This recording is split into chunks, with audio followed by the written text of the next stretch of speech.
Hi everyone and welcome to another episode of Enchantments. I'm Mark Vasconcelos. Now we all know Americans love good food, and everyone I know loves a good cookout. Friends, family, and even strangers seem to come closer together when food is cooked over an open flame or on a grill. It's kind of magical when you think about it. Well, we're here in rioRancho, New Mexico to see what kind of magic happens when you get 60 cooks, 180 barbecues, over 20,000 pounds of meat, and 35,000 people together for a massive 2-day barbecue. Welcome to New Mexico's 4th annual Pork and Brew State Barbecue Championship.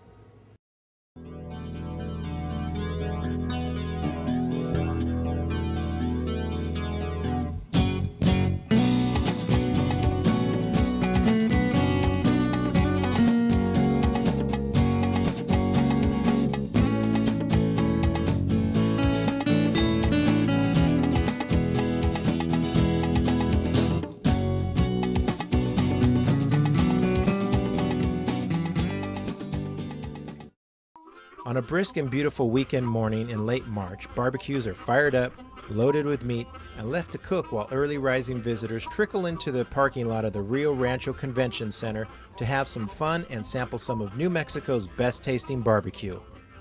We're here at the 4th annual Pork and Brew Barbecue State Championship, and we're with Judy Snow. Now, Judy, how are you involved in this barbecue championship? Well, I'm the director of the Convention and Visitors Bureau, and we handle special events, and this is our big special event for the year. Now, how did the Pork and Brew Barbecue Championship get started? Well, I have a guy that works for me, Art Perez, and 4 years ago, he decided that this could be a major event for rioRancho. So he got the governor to sign a proclamation that says, this is the state barbecue championship for New Mexico. And from there, once that was done, we applied to KCBS, which is the Kansas City Barbecue Society, and they approved it, and we've been doing it ever since. Now, can anybody enter the cooking competition, and if so, what does it take to do so? Anybody can enter, but they have to apply first. And if they're accepted, then they just come down with all their equipment and start cooking. So you get a whole range of professionals, non-professionals, backyard Joes, and just kind of barbecue wannabes signing up? You summed it up very well. That's exactly what we get. Where are you from? We're from Loveland, Colorado. Oh, okay. So we drove down here. This is our first event, big event. We've done some local fairs and stuff, but this is our first big event. These guys probably done a lot of them. We're kind of backyard cookers, so we're excited. We just registered with KCBS. We sent in our name, and I mean anybody can join. And just call yourself a cook, and you're a cook. So that allows you to join any other competition throughout the United States that's sanctioned by the KCBS, correct? Exactly. And the health inspectors come and they inspect our event and they inspect our meat. The fire guys come by and make sure we got a fire extinguisher. So we're not vending. We're a non-vending competitor. We're just going for prize money. A lot of these guys are vending and selling. Well, someone's got to feed the crowd, right? That's right. That's right. How many different competition categories do you have here at the Barbecue Championship? Well, there's 4. There's chicken, ribs, beef, and pork. You have to enter all 4 to get in as a champion. Okay. But then there's also a category called anything but, which can be beans, salad, dessert, anything that you can do on a barbecue. Now, can the general public come in here and sample the different contestants' barbecue? Well, yes and no. Some of the participants, the contestants, are vendors. Okay. And if, in fact, they are a vendor, then the general public can come in and sample the various meats that they're cooking. Now, to do that, they need barbecue bucks? Barbecue bucks. Explain that a little bit. Okay, barbecue bucks are $1 a piece, and they can be turned in at the booths where there are vendors, and it varies. Every vendor is supposed to have something for $1, Okay. so that's a sample. But then a lot of them will have the barbecue sandwiches. Some do combination plates. Right. It's a full meal. So it just depends on the vendor what you can purchase with the barbecue bucks. Now, this isn't only a barbecue championship. I mean, you guys got things here for all kinds of people, all ages. Tell me some of the other events and things you guys have going on here. Well, we have continuous entertainment on stage, so lots of bands and dance groups and whatever. Then we also have the pig races. I think those are really fun. That's for all ages, and they are on about 4 times each day. And then we have things for the kids, and mostly barbecue. A lot of barbecue, but it's a lot of fun because it's not just barbecue oriented. It's really family based. People can bring Absolutely. all their kids out here. They can have a great time with family, friends, and even hook up with strangers and create new friendships, right? Absolutely. With barbecue teams coming from all over the U.S., the cooking competition is quite fierce. Tongue-in-cheek team names are among the many, along with some very professional teams showing off some impressive awards. But all in all, everyone comes to the Pork and Brew to have a great time, do some fancy queuing, and enjoy the food, including my crew.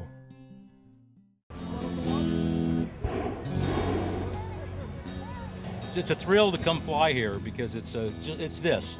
You take off and it's fast, and you're flying fast, and you're landing fast, and it's exciting because you have all your other peers around you, and they're all having a great time flying. Pork chops!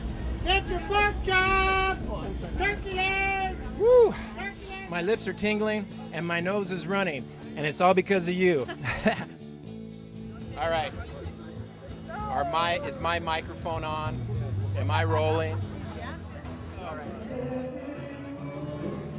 Gotta love the color. Give me your best duck imitation. Quack, quack. There you go. So we'll be up here for 24 hours, basically staying up, cooking, and keeping her going. What keeps you going? Bud Light. Well, I think I found some evidence. Let me introduce you to my friend. It's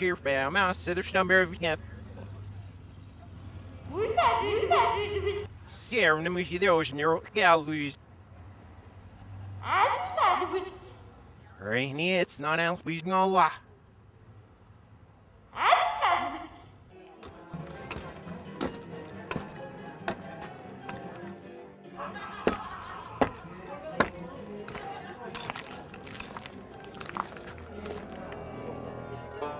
Draw.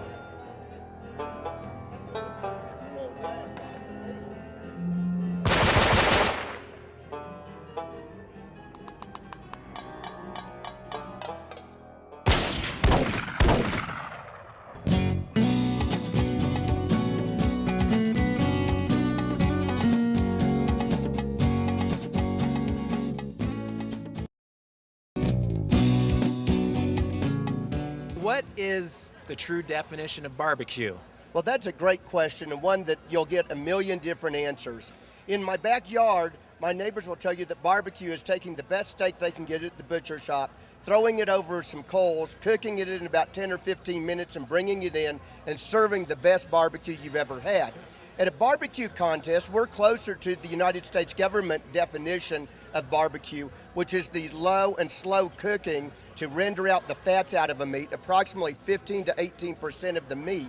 So if I start out with a 15-pound roast, it will be about 11 pounds after about 10 or 12 hours of cooking at a low temperature in order to render the fat out. As the fat renders out, it tenderizes the meats.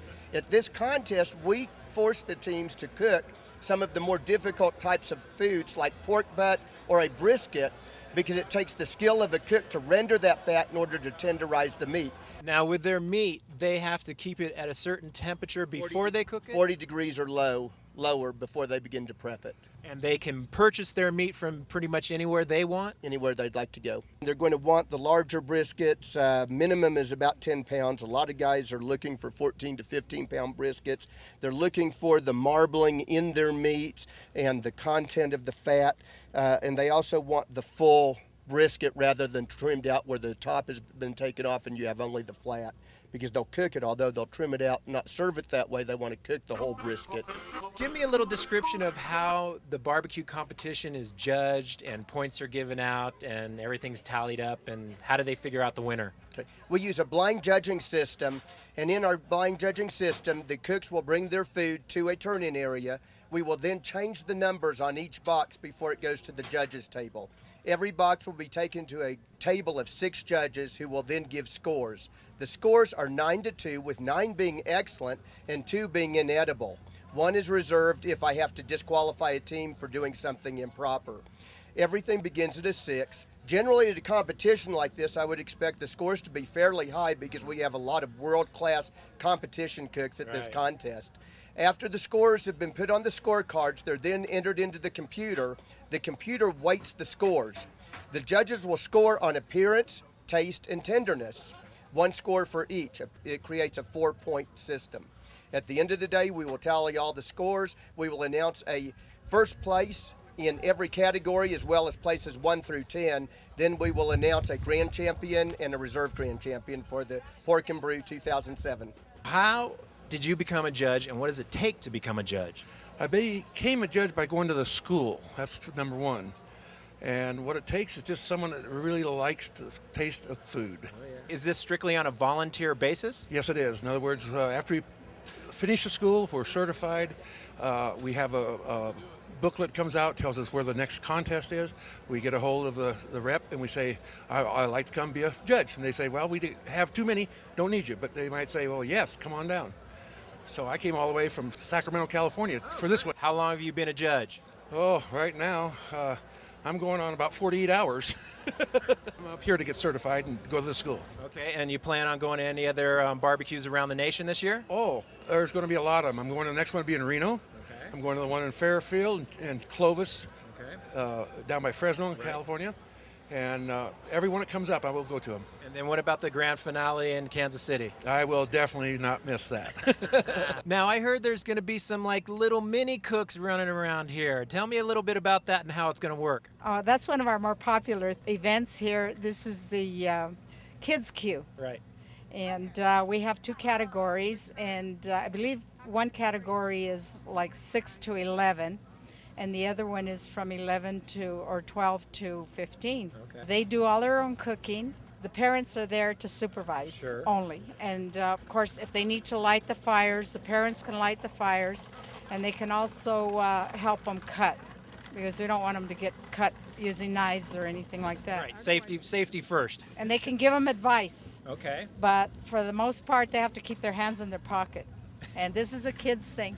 And these little kids are awesome. Yeah. And they present such neat entries. And sometimes we get just as good or better from the kids than we do from the competitors. I mean, they just go all out, and they cook their little hearts out. That's great. So we got the next generation already in line, coming up and ready to do the family feuds on the barbecue. Yeah. I know you have a secret recipe for what's cooking under the grill, but what is the deal with the hat? Well, I'm pretty much Irish, so I feel like I should combine my favorite, which is my cooking, and then my skills of Irishness, I guess, and just combine them together, and this is what I guess I get. And bring a little wee bit of the Irish luck into the equation? Very much so.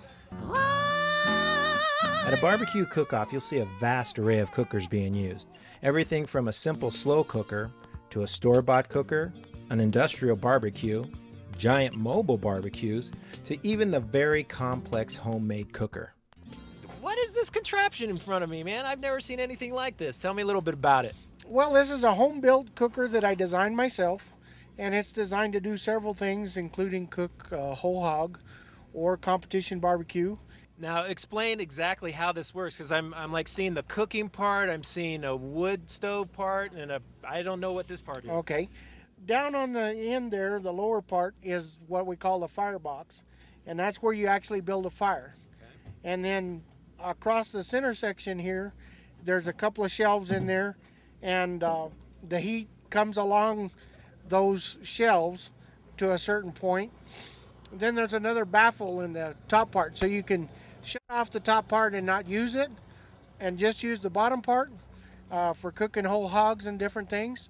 And then the upright part has shelves in it also, and then hanging racks where you can cold smoke meat or use it as a holding chamber to keep meat warm. The name of our team is South Valley Smokers. We're from here in Albuquerque, New Mexico, and we specialize in doing slow cooked pork barbecue. and we guarantee it to be good from the rooter to the tutor. Pork chops! Get your pork chops! Turkey legs over here! Steve, tell me a little bit about this monster cooker you got standing behind you. Well, this cooker is one that my partner, he's the B half, I'm the S half. He designed and we built. It's a one-of-a-kind unit, and we think it cooks great. We really like it. Our big thing is to try to, of course, have a good time. We always want to have a good time out here, and if we win something or place high, then that's just a bonus. Now, how much meat can you actually fit into this puppy while the whole thing's going off? We can do 600-700 pounds of meat with no problem. That's a lot of meat. It's a lot of meat, but we're hoping with a big crowd we'll sell it all, and we're going to do well out here this year.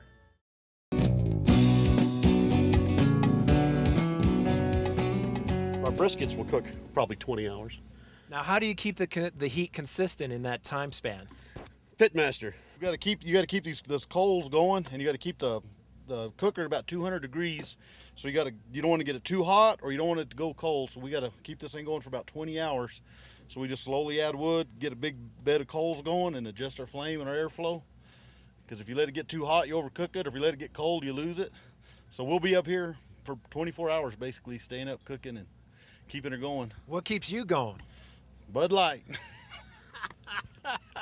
There you go. I was in Slidell, Louisiana, and they had people driving these $100,000 rigs and pulling these real fancy things. And an old man with beard down to his knees and a floppy old hat got done, and he had 3 55-gallon drums, and he beat everybody out. And he, like he said, it's not the equipment, it's a technique. Number one rule of barbecue, keep it simple. Good. Just use wood, no gas. Number one rule is sweet with heat and keep it juicy and tender. What's your number one rule in barbecuing? Number one rule, don't give away your secrets. You heard it. How good is the barbecue? Very good. Very good. Now, are you guys local or from out of town? We're local. We're here from rioRancho. So you've done this before? Yes.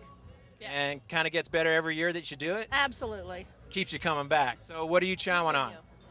It's when pigs fly. Pork barbecue. And how are you enjoying that, sir? This is excellent. I got a spicy ones. You got spicy? It was great. Okay. Come here every year. Oh, excellent. Yeah, every year. So you guys are enjoying yourself and having a good time then? Beautiful weather, beautiful food. What else can you ask for? All right, I see you guys are enjoying some good barbecue. What do we got here? Let's see, we have a little bit of brisket and we have some pork ribs and some hot sauce. And how's it tasting? Pretty darn good. You like it? Yeah. Yeah. Best barbecue you ever had? No, but it's pretty good. Yeah. That's good. We like honest people. Nothing wrong with that. You know, you're having a good time at the Pork and Brew. It's awesome. We're having so much fun. And did you eat some barbecue? Too much. I know how that is. What's your favorite here? My favorite is Fat Boy because it makes you fat. It tastes really, really good. And you guys are just drinking it down with some beer here? Gotta wash it down somehow. Oh, yeah.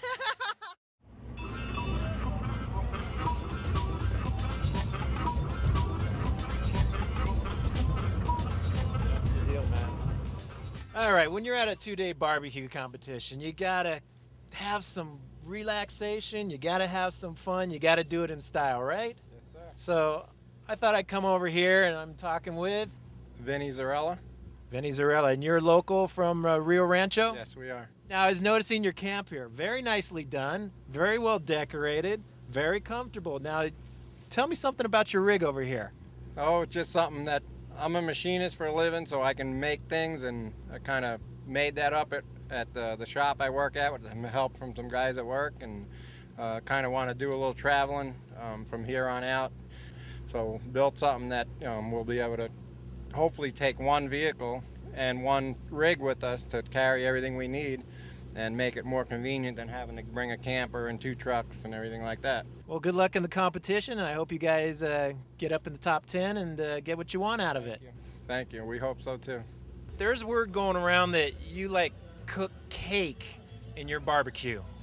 Yeah. Cake? Cake. Why cake? Why not? And how does it taste? Like cake. No smoke? Very little. But isn't that kind of an oddity at like a barbecue competition, cake in your barbecue? Well, this isn't the strangest thing that we've cooked here. Oh yeah, what's the strangest? Well, you know those little tiny cupcakes? We used to do those in the firebox at 1100 degrees. Takes about 2 minutes. They're awesome. Do you guys do kids parties? We've been on occasion known to, yes. I'm sure it's darn good eating for those kids, right? Oh yeah. Tender, juicy, sauce is kicking, it's good. I'm digging it. Good friends, good barbecue, and a good season ahead.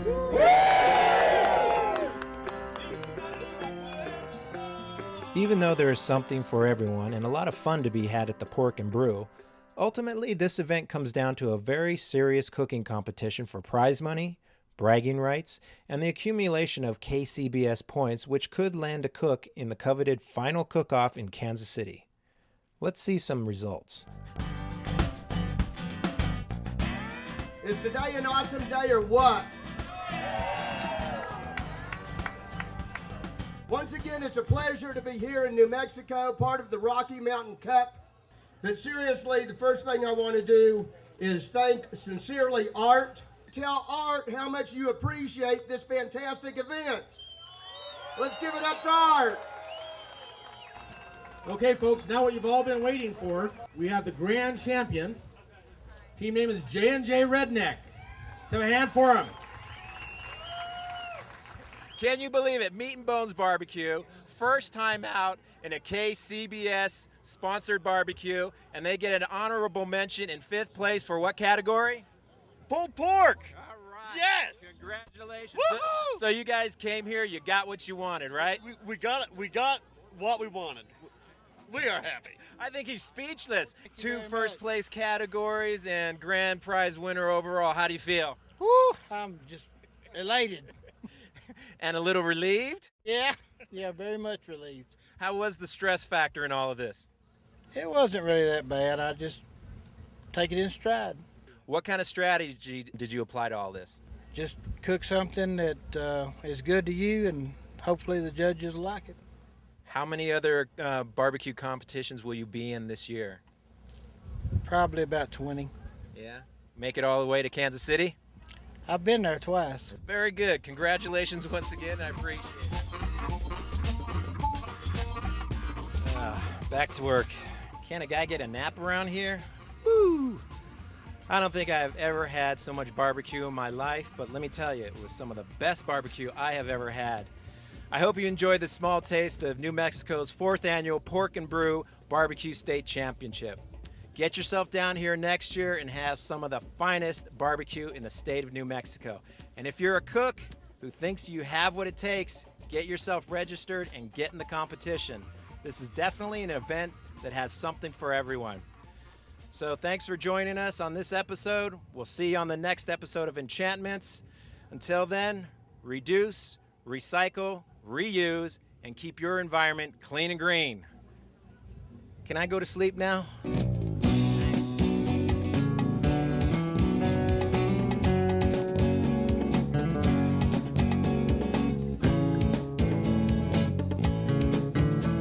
If you enjoyed this episode of Enchantments, please visit our website and order yourself a DVD copy of the show. You can also gift a copy to your local library, local school, or senior center.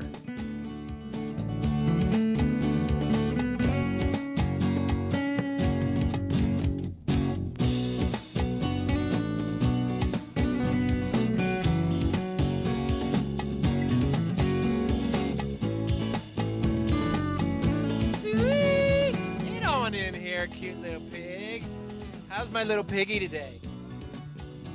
I don't hear any squealing. All right, well, later we're gonna put you on a spit and roast you, okay? All right, piggy, we'll see you later. Bye. Get that little pigtail. Shake it, piggy tail. Shake it, shake it.